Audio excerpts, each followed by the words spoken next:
Border Gavaskar கோப்பை cricket தொடர் பரபரப்பான கட்டத்தை எட்டி இருக்கிறது.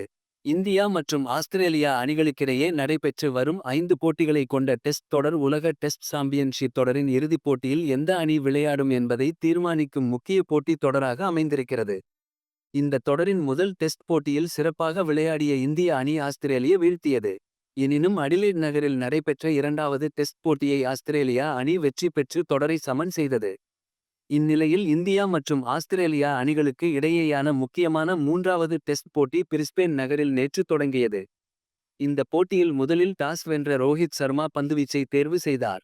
மேலும் இந்திய அணி முதலில் பேட்டிங்கை தேர்வு செய்து இருக்கலாம் என்ற சர்ச்சையும் எழுந்தது.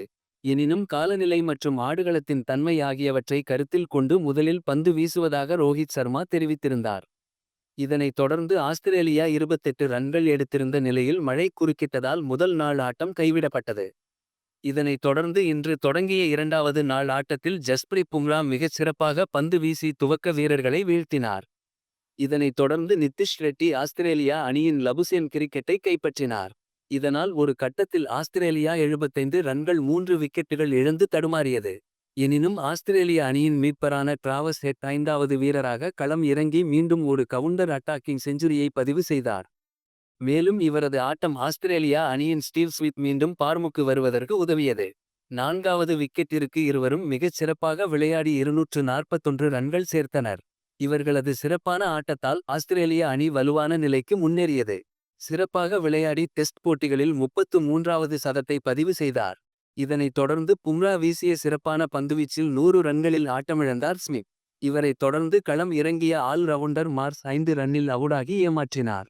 மறுமுனையில் சிறப்பாக ஆடிய ஹெட் 152 ரன்கள் எடுத்து பும்ரா பந்துவீச்சில் ஆட்டம் இழந்தார்.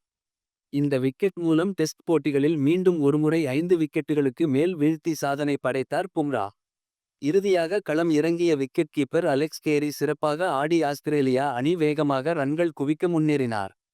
இவருக்கு துணையாக ஆடிய ஆஸ்திரேலியா அணியின் கேப்டன் கம்மின்ஸ் 20 ரன்களில் சிராஜ் பந்துவீச்சில் ஆட்டமிழந்தார். இரண்டாம் நாள் ஆட்ட நேர முடிவில் ஆஸ்திரேலியா 405 ரன்களுக்கு 7 விக்கெட்டுகள் இழந்திருக்கிறது. அலெக்ஸ் கேரி 45 ரன்களுடனும் ஸ்டார்க் 7 ரன்களுடனும் களத்தில் உள்ளனர். இந்திய அணியின் பந்துவீச்சில் பும்ரா 5 விக்கெட்களும் சிராஜ் மற்றும் நித்திஷ் ரெட்டி தலா 1 விக்கெட்டும் வீழ்த்தினர்.